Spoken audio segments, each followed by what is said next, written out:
बिस्मिल्लाहिर्रहमानिर्रहीम। बीमारी और परेशानी एक नेमत है, ये टॉपिक चल रहा है। मुफ्ती तक़ी उस्मानी साहब फरमाते हैं कि मेरे वालिद माजिद हज़रत मुफ्ती मुशफ़ी साहब रहमतुल्लाह अलैहि बाज़ औक़ात बड़े वजद के अंदाज़ में एक शेर पढ़ा करते थे। शेर फ़ारसी में है जिसका तर्जुमा है, यानी बाज़ औक़ात हम अपने दुश्मन को पालते हैं और इसको दुनिया के अंदर तरक्की देते हैं और अपने दोस्त को तकलीफ़ देते हैं और इसको मारते हैं। हमारी क़ज़ा और तकदीर में किसी को चूँ चरा की मजाल नहीं, इसलिए कि हमारी हिकमतों को कौन समझ सकता है। फिर एक अजीब व गरीब किस्सा लिखा है। फरमाया कि हकीम उल उम्मत अशरफ अली थानवी रहमतुल्लाह अलैहि ने अपने खिताबात में एक किस्सा लिखा है कि एक शहर में दो आदमी मरने के करीब थे। एक मुसलमान था और एक यहूदी था। इस यहूदी के दिल में मछली खाने की ख्वाहिश पैदा हुई और मछली करीब में कहीं मिलती नहीं थी, और इस मुसलमान के दिल में रोग़न ज़ैतून खाने की ख्वाहिश पैदा हुई। तो अल्लाह ताला ने दो फरिश्तों को बुलाया। एक फ़रिश्ते से फ़रमाया कि फ़लाँ शहर में एक यहूदी मरने के करीब है और इसका दिल मछली खाने को चाह रहा है। तुम ऐसा करो कि एक मछली लेकर इसके घर के तालाब में डाल दो ताकि वो मछली खाकर अपनी ख्वाहिश पूरी कर ले। दूसरे फ़रिश्ते से फ़रमाया कि फ़लाँ शहर में एक मुसलमान मरने के करीब है और इसका रोग़न ज़ैतून खाने को दिल चाह रहा है और रोग़न ज़ैतून इसकी अलमारी के अंदर मौजूद है। तुम जाओ और इसका रोग़न ज़ैतून निकाल कर ज़ाया कर दो ताकि वो अपनी ख्वाहिश पूरी न कर सके। चुनांचे दोनों फरिश्ते अपने अपने मिशन पर चले। रास्ते में इन दोनों की मुलाकात हो गई। दोनों ने एक दूसरे से पूछा कि तुम किस काम पर जा रहे हो। एक फ़रिश्ते ने बताया कि मैं फ़लाँ यहूदी को मछली खिलाने जा रहा हूँ। दूसरे फ़रिश्ते ने कहा कि मैं फ़लाँ मुसलमान का रोग़न ज़ैतून ज़ाया करने जा रहा हूँ। दोनों को ताज्जुब हुआ कि हम दोनों को दो मुतज़ाद कामों का हुक्म क्यों दिया गया, लेकिन चूँकि अल्लाह ताला का हुक्म था इसलिए दोनों ने जाकर अपना अपना काम पूरा कर लिया। जब वापस आए तो दोनों ने अर्ज़ किया कि या अल्लाह, हमने आपके हुक्म की तामील तो कर ली, लेकिन ये बात हमारी समझ में नहीं आई कि एक मुसलमान जो आपके हुक्म को मानने वाला था और इसके पास रोग़न ज़ैतून मौजूद था, इसके बावजूद आपने इसका रोग़न ज़ैतून ज़ाया करा दिया, और दूसरी तरफ एक यहूदी था और इसके पास मछली मौजूद भी नहीं थी, लेकिन इसके बावजूद आपने इसको मछली खिला दी, उसकी ख्वाहिश पूरी कर दी।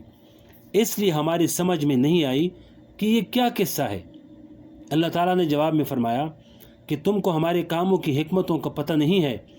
बात दरअसल ये है कि हमारा मामला काफिरों के साथ कुछ अवर है और मुसलमानों के साथ कुछ अवर है। काफिरों के साथ हमारा मामला ये है कि चूँकि काफिर भी दुनिया में नेक अमाल करते रहते हैं, मसलन कभी सदका खैरात कर दिया, कभी किसी फ़कीर की मदद कर दी, इसके ये नेक अमाल अगरचे आखिरत में हमारे यहाँ मकबूल नहीं है, लेकिन हम इनके नेक अमाल का हिसाब दुनिया में चुका देते हैं ताकि जब ये आखिरत में हमारे पास आएँ तो इनके नेक अमाल का हिसाब चुका हुआ हो और हमारे ज़िम्मे इनका किसी नेक काम का बदला बाकी ना हो। और मुसलमानों के साथ हमारा मामला जुदा है। वो ये कि हम ये चाहते हैं कि मुसलमानों के गुनाहों का हिसाब दुनिया के अंदर ही चुका दें ताकि जब ये हमारे पास आएँ तो गुनाहों से पाक व साफ़ होकर आएँ। लिहाजा इस यहूदी ने जितने नेक आमाल किए थे इन सब का बदला हमने दे दिया था, सिर्फ़ एक नेकी का बदला देना बाकी था, और अब ये हमारे पास आ रहा था। जब इसके दिल में मछली खाने की ख्वाहिश पैदा हुई तो हमने उसकी इस ख्वाहिश को पूरा करते हुए इसको मछली खिला दी ताकि जब ये हमारे पास आए तो इसकी नेकियों का हिसाब बराबर हो चुका हो। और इस मुसलमान की बीमारी के दौरान बाकी सारे गुनाह तो माफ़ हो चुके थे, अलबत्ता एक गुनाह इसके सर पर बाकी था और अब ये हमारे पास आने वाला था। अगर इसी हालत में हमारे पास आ जाता तो इसका ये गुनाह इसके नाम आमाल में होता। इसलिए हमने ये चाहा कि इसका रोग़न ज़ैतून ज़ाया करके और इसकी ख्वाहिश को तोड़कर इसके दिल पर एक छोट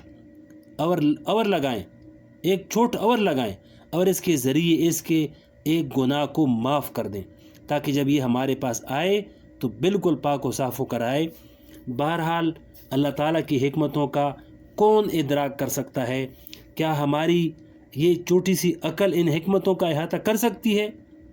اللہ تعالیٰ کی حکمتوں کے تحت کائنات کا یہ نظام چل رہا ہے۔ ان کی حکمتیں اس کائنات میں متصرف ہیں۔ انسان کے بس کا کام نہیں کہ وہ ان کا ادراک بھی کر سکے۔ ہمیں کیا معلوم کہ کون سے وقت میں اللہ تعالیٰ کی کون سی حکمت جاری ہے؟ ہمارے حضرت ڈاکٹر عبدالحی صاحب رحمۃ اللہ علیہ فرمایا کرتے تھے کہ پہلے زمانے میں لوگ جب اپنی اصلاح کرنے کے لیے کسی شیخ یا کسی بزرگ کے پاس جاتے تو وہ بزرگ اور شیخ ان سے بہت سے مجاہدات اور ریاضتیں کرایا کرتے تھے۔ یہ مجاہدے اختیاری ہوتے تھے۔ اب اس موجودہ دور میں وہ بڑے بڑے مجاہدات نہیں کرائے جاتے، لیکن اللہ تعالیٰ نے ان بندوں کو مجاہدات سے محروم نہیں فرمایا، بلکہ بعض اوقات اللہ تعالیٰ کی طرف سے ایسے بندوں سے اضطراری اور زبردستی مجاہدہ کرایا جاتا ہے، اور ان اضطراری مجاہدات کے ذریعے انسان کو جو ترقی ہوتی ہے وہ اختیاری مجاہدات کے مقابلے میں زیادہ تیز رفتاری سے ہوتی ہے۔ چنانچہ صحابہ کرام رضی اللہ اجمعین کی زندگی میں اختیاری مجاہدات اتنے نہیں تھے۔ مثلا ان کے یہاں یہ نہیں تھا کہ جان بوجھ کر فاقہ کیا جا رہا ہے یا جان بوجھ کر تکلیف دی جا رہی ہے وغیرہ وغیرہ، لیکن ان کی زندگی میں اضطراری مجاہدات بے شمار تھے۔ چنانچہ کلمہ طیبہ پڑھنے کی پاداش میں ان کو تپتی ہوئی ریت پر لٹایا جاتا تھا، سینے پر پتھر کی سیلیں رکھ دی جاتی تھی، اور حضور پاک علیہ السلام کا ساتھ دینے کی پاداش میں ان پر نہ جانے کیسے کیسے ظلم کیے جاتے تھے۔ یہ سب مجاہدات اضطراری تھے، اور ان اضطراری مجاہدات کے نتیجے میں صحابہ کرام کے درجات اتنے بلند ہو گئے کہ اب کوئی غیر صحابی ان کے مقام کو چھو نہیں سکتا، ان کے مقام تک پہنچ نہیں سکتا۔ اس لیے فرمایا کہ اضطراری مجاہدات سے درجات زیادہ تیز رفتاری سے بلند ہوتے ہیں، اور انسان تیز رفتاری سے ترقی کرتا ہے۔ لہذا انسان کو جو تکالیف، پریشانیاں اور بیماریاں آ رہی ہیں، یہ سب اضطراری مجاہدات کرائے جا رہے ہیں، اور جس کو ہم تکلیف سمجھ رہے ہیں، حقیقت میں وہ اللہ تعالیٰ کی رحمت اور محبت کا عنوان ہوتی ہے۔ مثلا ایک چھوٹا بچہ ہے، وہ نہانے اور ہاتھ منہ دھلوانے سے گھبراتا ہے، اور اس کو نہانے سے تکلیف ہوتی ہے، لیکن ماں زبردستی پکڑ کر اس کو نہلا دیتی ہے اور اس کا میل کچیل دور کر دیتی ہے۔ اب نہانے کے دوران وہ روتا بھی ہے، چیختا ہے، چلاتا بھی ہے، اس کے باوجود ماں اس کو نہیں چھوڑتی، اس کے چلانے اور رونے کو نہیں دیکھتی۔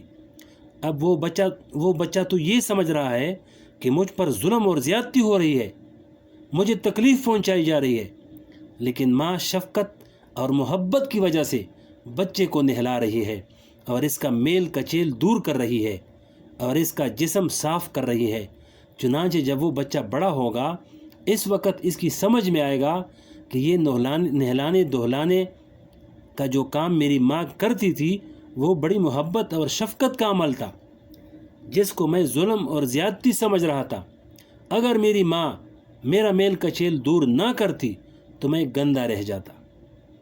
یا مثلا ایک بچے کو ماں باپ نے اسکول میں داخل کر دیا، اب روزانہ صبح کو ماں باپ زبردستی اس کو اسکول بھیج دیتے ہیں۔ اسکول جاتے وقت وہ بچہ روتا ہے، چیختا ہے، چلاتا ہے، اور اسکول میں 4-5 گھنٹے بیٹھنے کو اپنے لیے قید سمجھتا ہے، لیکن بچے کے ساتھ محبت کا تقاضا یہ ہے کہ اس کو زبردستی اسکول بھیجیں۔ چنانچہ جب وہ بچہ بڑا ہوگا تب اس کو سمجھ میں آئے گا کہ اگر بچپن میں ماں باپ زبردستی مجھے اسکول نہ بھیجتے اور مجھے نہ پڑھاتے تو آج میں پڑھے لکھوں کی صف میں شامل نہ ہوتا بلکہ جاہل رہ جاتا۔ اسی طرح اللہ جل شانہ کی طرف سے انسان پر جو تکالیف اور پریشانیاں آتی ہیں وہ بھی اللہ تعالیٰ کی محبت اور شفقت کا عین تقاضا ہے، اور انسان کے درجات بلند کرنے کے لیے اس کو یہ تکالیف دی جا رہی ہیں، بشرطے کہ ان تکالیف میں اللہ تعالیٰ کی طرف رجوع کرنے کی توفیق ہو جائے، تو پھر سمجھ لو کہ یہ تکالیف اللہ تعالیٰ کی طرف سے رحمت ہی رحمت ہے۔ آگے حضرت ایوب علیہ السلام کا قصہ لکھا ہے، لیکن ویڈیو لمبی ہو رہی ہے، اس لیے اگلے ویڈیو میں سنیں۔